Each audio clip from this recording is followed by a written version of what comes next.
What is up? Uh-oh. What is this?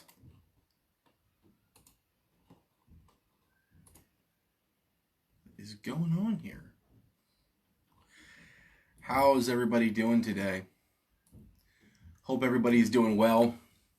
I wanted to take just a few minutes and share my heart on reactions, right? How we react to certain things, how we react, and understanding the power of that, right? So, reactions, right? They're a perfect part of life, right? Reactions are normal, right? You stub your toe, we might have a reaction to say some silly words, right? If we touch a hot stove, our reaction should be to pull our hand off the stove, right? And in the midst of this COVID-19, this horrific tragedy that is going down in Georgia, has stirred up different reactions. And there's nothing wrong with those reactions, but I want to share with you guys something really quick that the Lord is challenging me in my reaction. And again, as you guys get to know me, understand I am not a preacher by any stretch of the imagination, but I love sharing with people what God is doing in my life in this moment. And God has really been challenging me on understanding the power and the magnitude of our reaction, right? What does that look like? Guys, understand that when we react, it does not just affect the person that we are reacting to, but it affects everyone else around us that can see that reaction as well, right?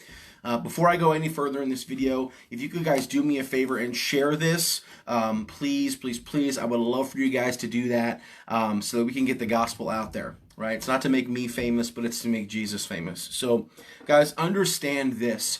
Understand that Jesus had different reactions to certain things, but Jesus's reactions were always with a purpose, right? God has been challenging me that when I react, that I react like Christ.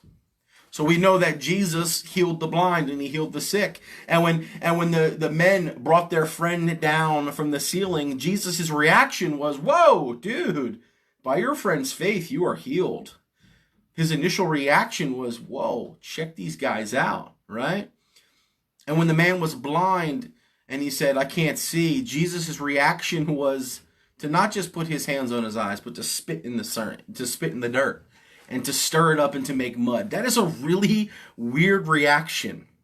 That's not a normal reaction to how we would think Jesus would do something. But what's crazy is that there are some beliefs, there's some theologians out there that believe that the early Messianic church and all that kind of stuff believed that the Messiah would have healing or medicinal properties in his saliva, right?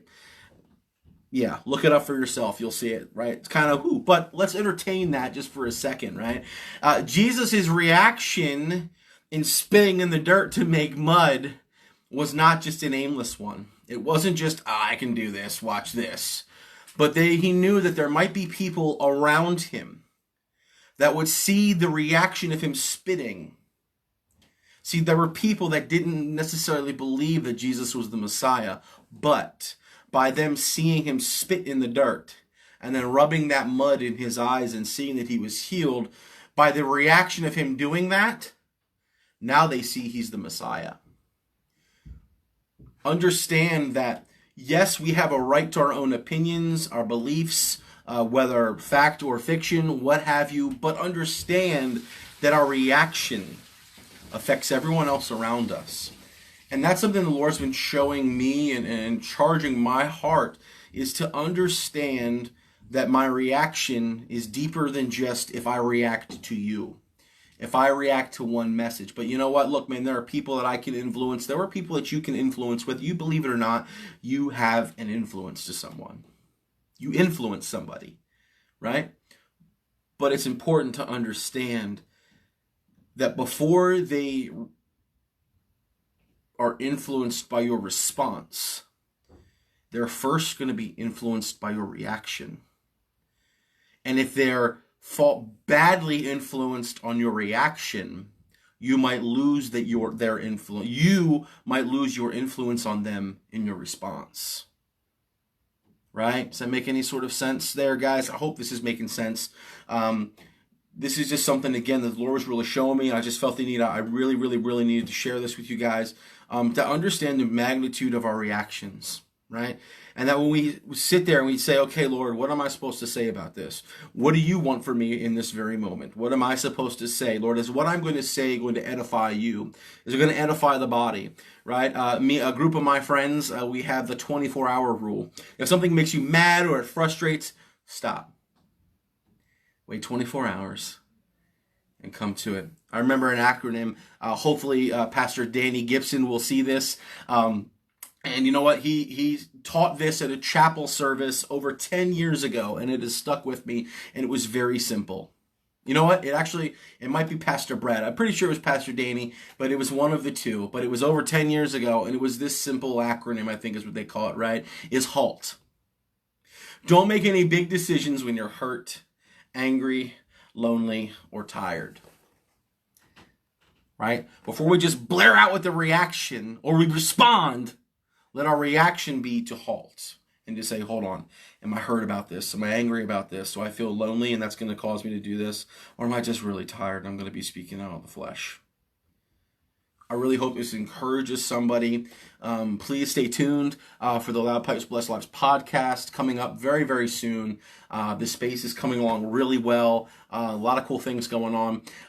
And I'm really excited to see what God has and to just make him famous, man. So if this video has blessed your heart, please make sure to give Disciple Pipes a thumbs up. Give it a like. That way you can get notified every time I do a live video.